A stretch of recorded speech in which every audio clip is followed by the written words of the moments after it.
Le FAFIEC est sur le plateau du village des recruteurs avec Antoine Château. Bonjour. Bonjour. Vous êtes son responsable régional. Le FAFIEC, c'est finalement l'accompagnement des entreprises, mais concernant le numérique, hein, si on est d'accord. Alors pourquoi vous êtes présent ici? Pourquoi, surtout au marché du numérique?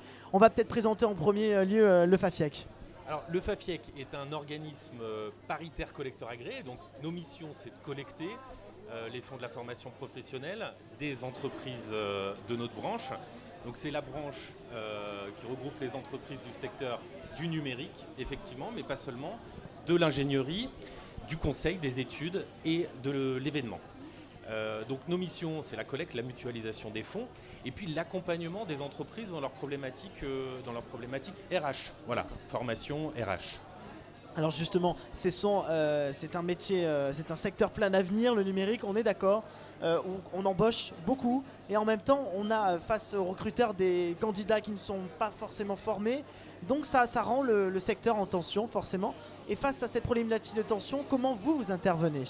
Alors, c'est vrai que cette problématique de secteur en tension, elle est criante pour beaucoup d'entreprises. C'est une problématique qu'on rencontre au quotidien lorsqu'on accompagne nos entreprises. Donc sur l'attractivité d'abord des métiers de la branche. Donc il y a des premières actions à lancer pour développer l'attractivité et la connaissance de l'ensemble des métiers du numérique ou des autres secteurs de la branche.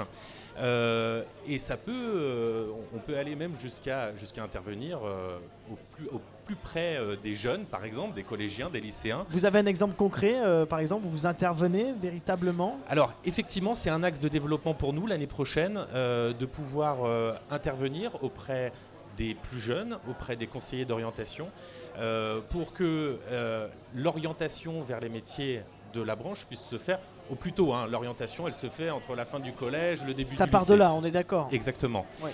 Et puis, un axe aussi important, c'est de pouvoir parler de ces métiers auprès d'un public féminin, parce que nos métiers sont particulièrement peu mixtes, avec une répartition 20%, homme-femme. c'est ça?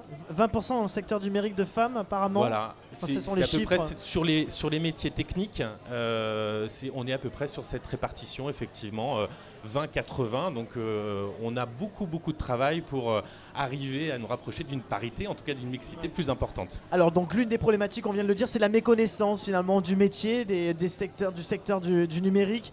Mais il y a aussi au-delà de la méconnaissance, un problème de compétences. Et donc là aussi, vous êtes là pour prendre au vol les salariés et les former, et les amener encore plus loin dans leurs compétences. Expliquez-nous un petit peu. Alors, notre mission, c'est effectivement de pouvoir accompagner les entreprises dans leur développement. Et le développement de l'entreprise, c'est aussi le développement de leurs salariés, bien entendu. Dans notre secteur, qui est un secteur de prestation de services intellectuels, la première richesse de nos entreprises, c'est le capital humain, c'est les ressources humaines et les compétences des salariés. Du coup, notre mission, c'est d'accompagner les entreprises à acquérir et à faire développer les compétences les plus adaptées par rapport aux demandes de leurs clients et à maintenir et à sécuriser le parcours professionnel des salariés, bien entendu. La promotion des métiers passe également par des opérations. Je pense à par exemple celle que vous menez avec le Pôle emploi. Est-ce que vous pouvez un petit peu nous en parler? La promotion des métiers, c'est quand même hyper important dans le numérique. Alors oui, pour répondre à la problématique du sourcing et des métiers où les candidats ne sont pas suffisamment nombreux, juste pour l'illustrer, on a réalisé une étude dernièrement qui montre que pour les entreprises du secteur, il y a 25% de moins d'offres de candidatures que pour les autres secteurs, ce qui est assez énorme. Et jusqu'à 38% d'entreprises ont même finalement renoncer à créer un poste par manque de candidats. Donc pour répondre à cette vraie problématique là pour le coup, parce qu'il y a des besoins, il y a des emplois qui peuvent être créés, mais on n'a pas les candidats derrière. On monte avec Pôle emploi des POE, donc c'est des préparations opérationnelles à l'emploi qui permettent de donner des compétences à des demandeurs d'emploi sur des cursus de 402 heures, donc assez condensés, sur 3 à 4 mois maximum. pour leur permettre d'être opérationnels et répondre aux besoins des entreprises. Donc les personnes restent demandeurs d'emploi pendant tout le cursus de formation et sont ensuite embauchées en CDD, en CDI ou en alternance. Alors on parle depuis tout à l'heure des entreprises. Quel type d'entreprises viennent vous voir? Dans le numérique on pense aux startups, mais pas que, j'imagine. Expliquez-nous un petit peu quel profil d'entreprise vous avez. Alors on a dans la branche une répartition des entreprises qui est quasiment à 90% des entreprises de moins de 10 salariés. Voilà. Donc en termes de nombre d'entreprises, sur les 7400 entreprises de la région et du secteur, 90% ont moins de 10 salariés. Donc on a dans ces entreprises-là, finalement, la plupart du temps, peu de personnel dédié, de collaborateurs dédiés aux ressources humaines. C'est souvent le dirigeant qui lui-même gère ça ou son assistant ou assistante. Donc on est là pour les accompagner, les aider à piloter les RH et à formaliser justement un certain nombre d'outils pour mieux recruter, mieux former, mieux fidéliser, mieux intégrer leurs nouveaux collaborateurs. Le Fafiet donc qui accompagne les entreprises. On terminera Antoine Château par un site internet, ou voire même 2 sites internet, si vous pouvez nous les préciser, qui sont là aussi pour promouvoir les métiers.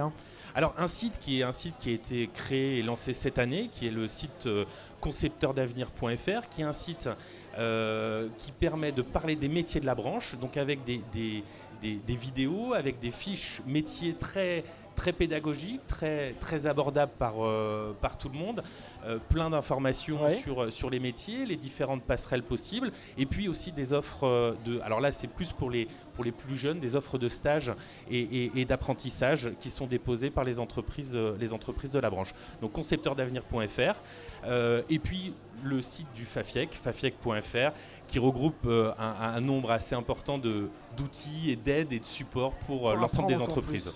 Merci beaucoup Antoine Château, responsable régional du Fafiec, concepteur-avenir.fr et le site du Fafiec pour plus d'informations. Et puis aussi, si vous souhaitez revoir cette vidéo, c'est sur notre page YouTube, Le Village des Recruteurs. Merci beaucoup. Merci à vous.